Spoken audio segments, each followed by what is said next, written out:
Salam Patriot di Suara Patriot bersama Chandra Tua. Kali ini kita akan angkat tema TikTok dan cengkraman China di ruang digital Indonesia. Saudaraku sebangsa dan setanah air, sebelum kita mulai, jangan lupa like, subscribe, dan nyalakan lonceng notifikasinya. Kami akan mencoba setiap hari. Suara Patriot akan terus mengungkap fakta-fakta yang tak disiarkan media arus utama. Mari jadikan kanal ini tempat kita belajar, berpikir, dan menjaga Indonesia dari arus propaganda asing, khususnya Partai Komunis China. Makna kedaulatan zaman ini, penjajahan tak lagi datang lewat meriam atau kapal perang. Ia datang lewat aplikasi di tangan kita sendiri.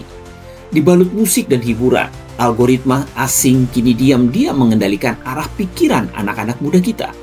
Itulah sebabnya kedaulatan digital adalah bentuk kemerdekaan baru. Sebab siapa yang menguasai data rakyat, dialah yang menguasai masa depan bangsa.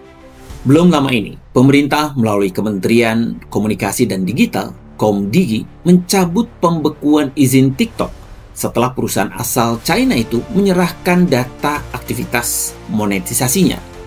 Padahal, audit menemukan pelanggaran berat, ketidakpatuhan terhadap keterbukaan algoritma, pemindahan data pengguna Indonesia ke luar negeri, serta penolakan untuk menyerahkan data konten yang berpotensi melanggar hukum, termasuk dugaan konten judi online dan provokasi sosial. Dan ini bukan pertama kali. Tahun 2018, TikTok sempat diblokir karena konten negatif. Tahun 2023, TikTok Shop ditutup karena merugikan ribuan UMKM akibat banjir produk impor murah dari China. Pola yang sama selalu berulang, diberi ruang melampaui batas.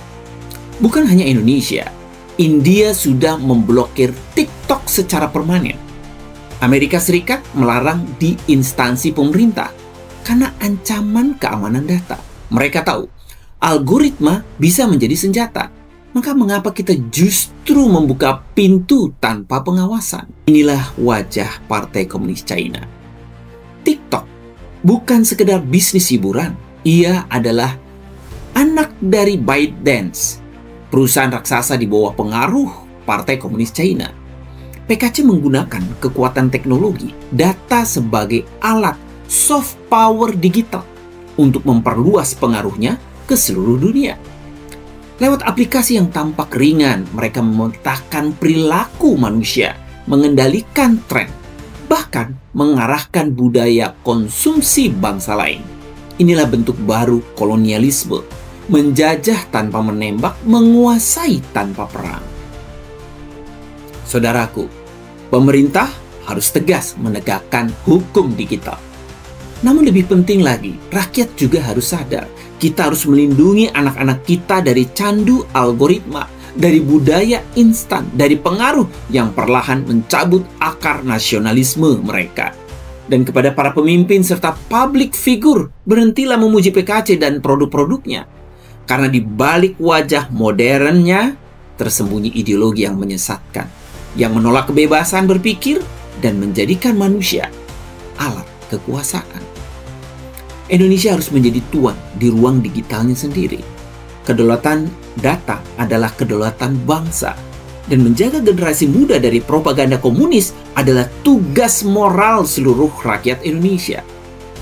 Karena komunisme adalah jalan buntu.